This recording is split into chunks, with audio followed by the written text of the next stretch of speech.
Live TV, सच सबसे आगे। दोस्तों, मैं बात हफीज हूं। दिल्ली की सड़कों के ऊपर इमाम जो मस्जिद में नमाज पढ़ाते हैं वो उतरे और उन्होंने चेतावनी दी है। इमाम उतरे हैं, मुअज्जिन उतरे हैं। इमाम जो मस्जिद में नमाज पढ़ाते हैं, मुअज्जिन जो मस्जिद में आजान देते हैं और सेवा करते हैं, मस्जिद के सेवादार कहलाते हैं। और साथ में वक्फ बोर्ड के अधिकारी और उलमा इकराम जो मौलवी लोग कहलाते हैं वो सड़कों के ऊपर उतरे हैं, उतरने को मजबूर हुए और चेतावनी दी है। उन्होंने चेतावनी किस बात की दी है मैं आपको बताऊंगा, पूरा विषय समझाऊंगा। कटघरे में आम आदमी पार्टी की सरकार है, अरविंद केजरीवाल है। और बड़ा विषय यह है कि अगर ये इमाम और ये तमाम लोग जो सड़कों के ऊपर उतरे, जो उलमा कहलाते हैं, अगर वो सड़कों पे नहीं उतरे और चेतावनी नहीं दे तो उनके लिए शायद जीना ही मुश्किल हो जाएगा। उनके ऐसे हालात कर दिए हैं, उनको इस तरह से मजबूर कर दिया कि उनके पास कोई और विकल्प नहीं रहा सिवाय इसके कि वो सड़कों के ऊपर उतर के प्रदर्शन करें अपनी जिंदगी के लिए, अपने परिवारों की जिंदगी के लिए। आपको जान के हैरानी होगी और क्या पूरा मामला है वो सुन लीजिए। असल में तनख्वाह की बात है। तनख्वाह की बात यह है कि दिल्ली के वक्फ बोर्ड ने अपने कर्मचारियों को और इमाम मुअज्जिन जो होते हैं, मस्जिद के सेवादार जो मस्जिद में नमाज पढ़ाने वाले, और तमाम लोगों को तनख्वाह नहीं दी है। और तनख्वाह कब से नहीं दी है जानते हैं? 8 महीने से 8 महीने से इन लोगों की तनख्वाहें नहीं आई हैं दिल्ली के अंदर। और वो अरविंद केजरीवाल जो बड़े बड़े दावे करते हैं, बड़े बड़े वादे करते हैं, वो इस सब के ऊपर खामोश बैठे हुए हैं और उनकी नाकामी से लोगों का परिवार चलाना मुश्किल हो गया है। जर्नो मिरर है, इन्होंने खबर लिखी है, दिल्ली 8 महीने से तनख्वाह नहीं मिलने पर धरने पर बैठे इमाम और वक्फ बोर्ड के कर्मचारी, बड़ा आंदोलन करने की दी चेतावनी। तो चेतावनी दी है, वो बड़ा आंदोलन करने की दी है। एक और बार शाहीन बाग जैसा कोई आंदोलन हो सकता है दिल्ली के अंदर। विषय यह है कि उनके पास कोई और विकल्प नहीं बचा है। उनकी तनख्वाहें 8 महीने से नहीं दी गई हैं। अगर किसी भी व्यक्ति को उसकी 1 महीने की तनख्वाह नहीं मिले, वो पेंडिंग हो जाए, तो वो घर कैसे चला सकता है, इसका अंदाजा आप लगा सकते हैं। आप में से जो लोग भी जॉब्स करते हैं, आप अगर एक बार कल्पना कीजिए कि आपकी, ईश्वर न करे, आपकी अगर कभी 1 महीने की तनख्वाह रोक दी जाए तो आपके लिए कितना मुश्किल हो जाएगा सर्वाइवल। और यहाँ दिल्ली के इमाम, दिल्ली के वक्फ बोर्ड के कर्मचारी जो मस्जिद में नमाज पढ़ाते हैं, जो मस्जिद की सेवाएं कर देते हैं, जो वक्फ के काम करते हैं, उनकी 8 महीने से तनख्वाह नहीं मिली है। और 8 महीने से तनख्वाह नहीं मिलने के बाद अब वो जाके मजबूर हुए हैं। और इसके बारे में अली मेहनी है, दिल्ली के कांग्रेस के नेता, उन्होंने ट्वीट भी किया है, आज फिर मैं अपने साथियों के साथ दिल्ली वक्फ बोर्ड के ऑफिस के बाहर धरने पर बैठे वहां के स्टाफ जो अपनी तनख्वाह की लड़ाई लड़ रहे हैं और हमारे इमामों के वजीफे की मांग को लेकर पहुंचा। केजरीवाल जी, अगर इनका हक नहीं दिया गया तो मैं फिर से आपके घर के बाहर प्रदर्शन करूंगा।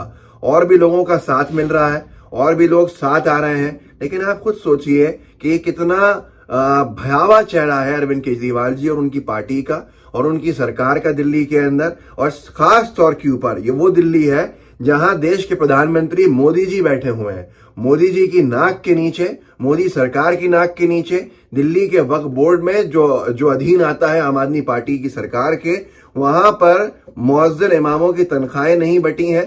8 महीने से 1 रुपया नहीं मिला है और मजबूर हो गए हैं वो दिल्ली की सड़कों के ऊपर धरना प्रदर्शन करने के लिए उतरने को। और उनके धरने प्रदर्शन को किसी भी मेन स्ट्रीम मीडिया में कोई खासा कवरेज भी नहीं मिला है। गोदी मीडिया की मजबूरी समझता हूं, गोदी मीडिया नहीं दिखाएगा, लेकिन बाकी जो मीडिया है, जो फ्रंट लाइन पे है, जो मेन स्ट्रीम मीडिया कहलाता है, जो लोकतंत्र का चौथा स्तंभ है, उनकी क्या मजबूरी है कि उन्होंने भी इनके मुद्दे को नहीं उठाया है। आप सोचिए कि एक इमाम, ये परिवार के साथ होते हैं, इनके घर के अंदर पत्नी भी है, इनके घर में बच्चे भी हैं। बच्चे जाहिर सी बात है स्कूल या कहीं पढ़ भी रहे होंगे, मदरसे में भी होंगे, तो भी उनकी जरूरतें हैं। किसी के छोटे बच्चे होंगे, उनके बच्चों का दूध का आना और तमाम चीजें, खाना पीना घर का आखिर कैसे हो रहा होगा। कितने लोग न जाने कितने किराए के घर में रहते होंगे, कितने के वो कैसे खर्चा चला रहे होंगे कि उनकी 8 महीने की तनख्वाह सरकार ने, वक्फ बोर्ड ने उनको नहीं दी है। और इसलिए ही उतर के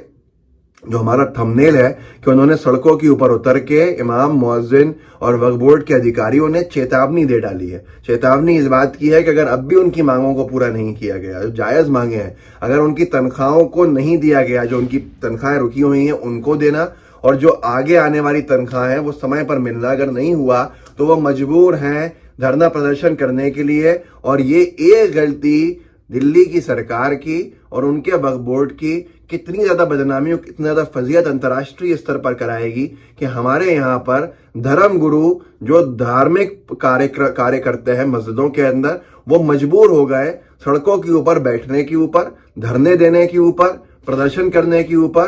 किस बात का प्रदर्शन करना है? जब सवाल होगा तो जवाब मिलेगा कि उनको उनकी 8 महीने की तनख्वाहें नहीं मिली हैं।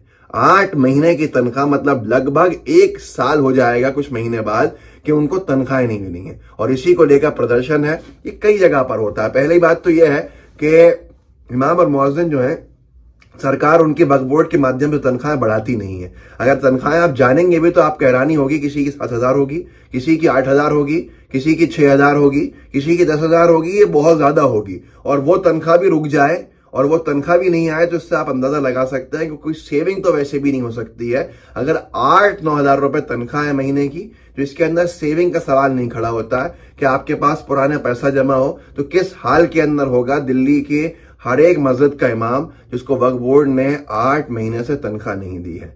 अब देखना यह है, क्योंकि अमानतुल्लाह पहुंचे हैं वहां, आम आदमी पार्टी के एक मुस्लिम विधायक जो वक्फ बोर्ड के अध्यक्ष भी रहे हैं, उन्होंने वहां आश्वासन भी दिया है, और आश्वासन 8 महीने के बाद दे रहे हैं। यह हैरानी है और अजीब चिंता का विषय है कि आप 8 महीने के बाद उनको आश्वासन दे रहे हैं, आश्वस्त कर रहे हैं कि आपको आपका पैसा मिलेगा, आपको आपकी तनख्वाह मिलेगी, आपकी मांगे पूरी करी जाएंगी। अभी आप धरना खत्म कर दीजिए। उन्होंने शायद धरना सुना है, मैंने इस वीडियो के बनाते समय खत्म कर दिया है, लेकिन चेतावनी देकर उठे हैं कि अगर उनको उनकी मांगों को पूरा नहीं किया गया, उनको उनकी तनख्वाहें नहीं दी गई और उनको उनके समय पर जो तनख्वाह मिलना है वो नहीं मिली आगे, तो फिर वो धरना देंगे, प्रदर्शन करेंगे, दिल्ली की सड़कों पर एक बार फिर से उतरेंगे। तो ये बड़ा विषय है। इस विषय को मैं चाहता हूं कि आप कम से कम, गोदी मीडिया नहीं उठाएगा, मेन स्ट्रीम मीडिया नहीं उठाएगा, बहुत सारे लोग नहीं बोलेंगे, ये आपको और मुझे आगे ले जाना पड़ेगा।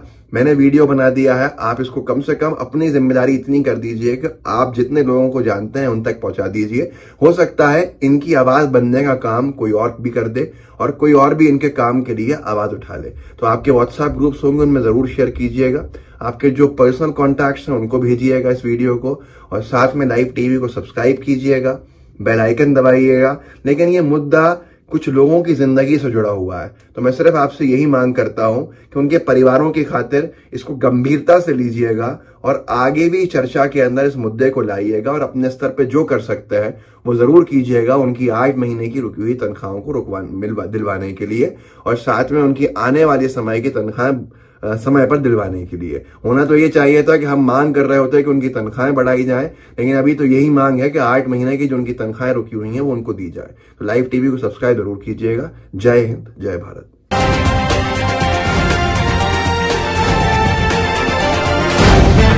द लाइव टीवी, सच सबसे आगे।